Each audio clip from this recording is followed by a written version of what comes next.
you again. You as well. How's it going? It's going really well. Last time I saw you, you were talking about your career as a chef. How is that going? It's going okay. I've been kind of hitting a stalemate, I guess you could say. I'm at a point to where I'm not sure if it's what I want to continue doing. I'm thinking of other ventures. Okay, so what other ventures are you thinking of? Well, when I was younger, I used to work at a tattoo parlor for a little while, and so it's always been a passion of mine. So I've been kind of thinking maybe getting back into that, possibly going back to school for some graphics design and stuff like that. I'm not sure yet. Can I ask you what changed? Because you were so passionate about being a chef, and it was something that you had a lot of enthusiasm with. What changed? What happened? Just the monotony of it all every day. Kind of, not that you lose the passion, but you do this thing for endless hours in a 100-degree kitchen, and your appreciation isn't always there from your employers or customers and whatnot. And after a while, it just kind of becomes a chore rather than a job, I guess you could say, or something like that. And it's just it's bringing away from my passion of cooking to where when I get home, I don't want to cook ever. And that's just it's starting to get weigh on me a bit. That makes total sense. So tell me about art. Have you always been an artist? Do you enjoy drawing, or? I've been drawing since I was little, 3 or 4 years old. Done various art classes throughout school, and just sketched and did really any kind of art I can get my hands on. I did graffiti for a while. When I was younger, I tagged my walls and did a big mural on my door and everything like that. And so it's just always been a part of my life. My dad's a graphic designer. Well, that's part of his job, and so it kind of runs in the family as well as cooking. That's awesome. And stylized wording is a huge part of tattoo work, so that's really great. Have you ever thought of being an apprentice or digging deeper in that? Well, I was for about 3 years an apprentice, and being young kind of got in the way of that. And so the thought about getting back into it has definitely crossed my mind a time or two. It's just finding the right person, the right place. When I was doing my previous apprenticeship, it was a very old school traditional tattoo shop, and so they kind of instilled a lot of traits in me that I still carry to this day, but it's going to be hard to unlearn. Because times have changed? Yeah, times have changed. Styles of mentors have changed. Just the general styles of shop has changed.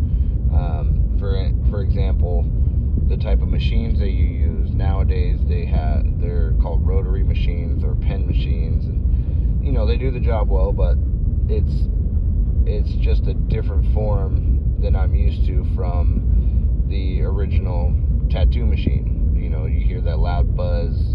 That's what you hear when you go into a shop, and that's kind of has a special place in my heart, so to speak. But change can be good sometimes.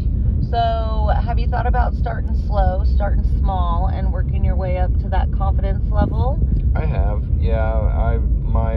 My brother actually got me a setup not too long ago for my birthday, and my wife has been bugging me a bunch to do some work on her, and I've done a couple things, and practice and on her, and supposedly I'm getting pretty good feedback from outside sources, and so it's kind of helping me get back into it, get the confidence I need to get back into it.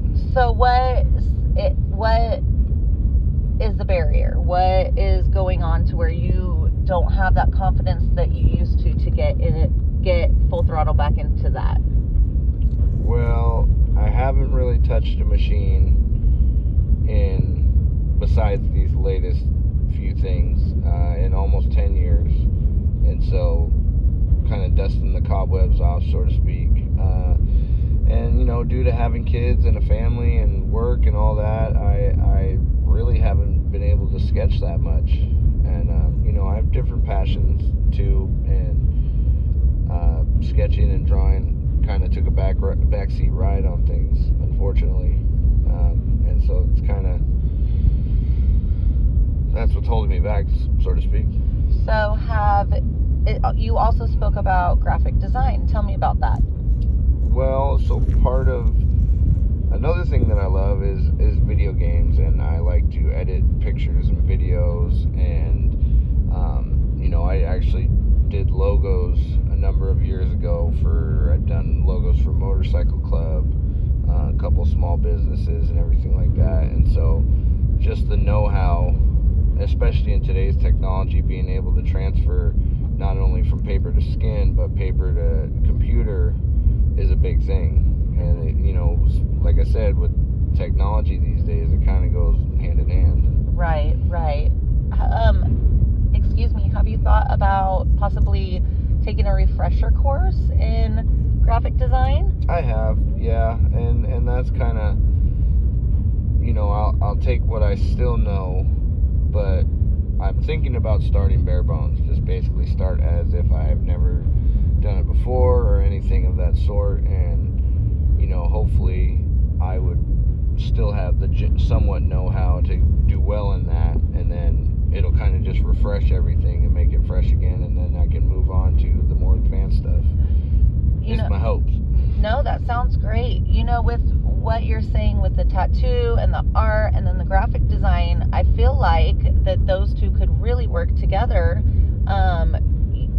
to create maybe possibly two different job opportunities or a career for you, graphic design and tattooing, as you're going to need graphic design at some point to maybe help digitalize some of your artwork. Yep, yeah, it definitely can. And there's other things too, like if you own a shop, a lot of shops will have merchandise, a lot of shops will have their specific shop logo that you put on the merchandise, you put on business cards, you put on your signs and everything like that. And then I know a lot of tattoo artists that get asked to do art for other things. The things I just mentioned, along with just a handful of other stuff that has to do with art that's kind of endless. And so the more, I guess, I don't know how to word it, the more kind of endeavors that come my way and I'm successful with, the wider the spectrum will be. No, that makes sense. That makes total sense. And like I said, I feel like it could all be collaborative. And hearing this, I see two different things. I see the chef position that you were originally going for started to feel like a job. It didn't feel fun anymore, and this art has always been a passion, but it seems like possibly it's been more of a side hobby. Yeah, and throughout the past, I'd say so. Regardless of your passion or want for it, tattooing and art, especially with tattoos, it can take a while to really get going and get,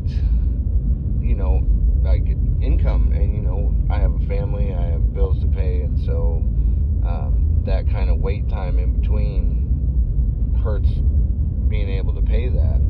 And so cooking, while I do love it, it absolutely helped with that a lot faster. No, that makes sense. So have you considered, it sounds like you're a stay-at-home dad from what we've talked about in the past. Have you considered possibly going to school and then utilizing your free time to practice, or get yourself like some sort of tablet or something, some sort of computer to be able to practice at home, get your confidence up while you're taking care of your family? That definitely has crossed my mind, and it would be a fair, if I was able to get financial aid, something to help keep that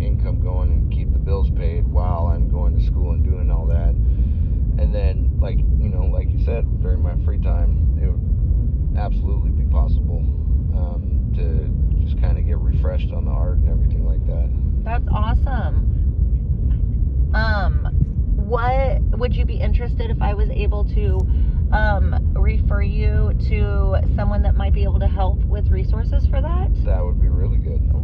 Do you think that that's something you would definitely be interested in doing? Yeah, I'd love to sit down and talk to somebody. I could get a portfolio together of different art projects that I've done and kind of see what they think and see what would best fit me.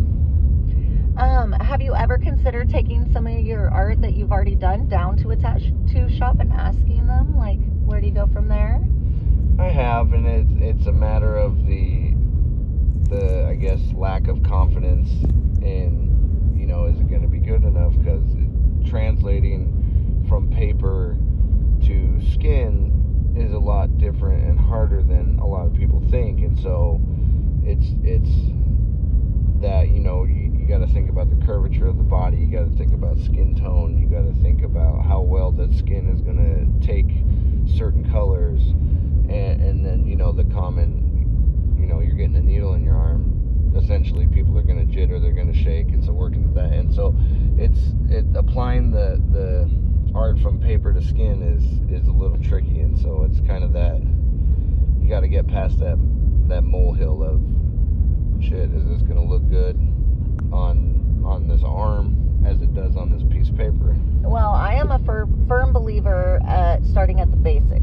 So starting at baseline and taking step by step to work your way up. And so what if you took baby steps, started, you know, at step 1, which to me or you would pick that choice. What would step 1 look like to you? Probably getting a good portfolio going of some of my good work. I mean, and some of my bad work. You can't just put out, I mean, it's good to put out your best work, but you want to show your limitations too. Like, for instance, portraits, face, tattoos, or even pictures. I you know, admittedly, I'm horrible at. And so, one, it shows the possible mentor, the areas that you need help with, you need work on, and it kind of gives them a sort of baseline as to where you're starting from. And so probably a portfolio would be the first step, and I would guess would be the best first step. That makes sense. And if you could, what would be the next step? If you're willing, let's come up with the first 3 steps. Start small. I don't want to overwhelm you. I want to come up with goals that are reachable, obtainable, and not overwhelming you. So would you like to start with 3 goals, or do you think, you know, starting with 2 and then we'll go from there and you coming back and we can continue to work on that? What are your thoughts on that? I think 2 or 3 wouldn't be bad. So the portfolio would be a good first step. Okay. You know, talking to somebody, be it a counselor or like a school counselor, or you know, a certain shop or shops, just to kind of see who might be willing to take somebody on, and then maybe a school counselor to get involved with school a little bit better. As far as the 3rd step, off the top of my head, it would kind of be that taking that leap into getting one or both started. Okay, and we don't have to come up with a 3rd step today. Maybe think about it. I'm going to give you some homework. Okay. I want you to do a couple pieces. Do a couple drawings, do a couple, you know, add it to your portfolio, and bring it into me. Okay. Bring it into a couple people. Bring it into, and just get some opinions. If you can take constructive criticism, that's always a help. You know, and you might be pleasantly surprised with what you hear. And let's go from there. And so the next time I see you, you know, bring in your portfolio, what you have, and bring me in a couple, you know, critics. Okay. On it, and we'll go from there. What do you think about that? Okay, yeah, that sounds great. That's awesome. Okay, well, thank you for meeting with me, and I will see you soon. All right, good to see you.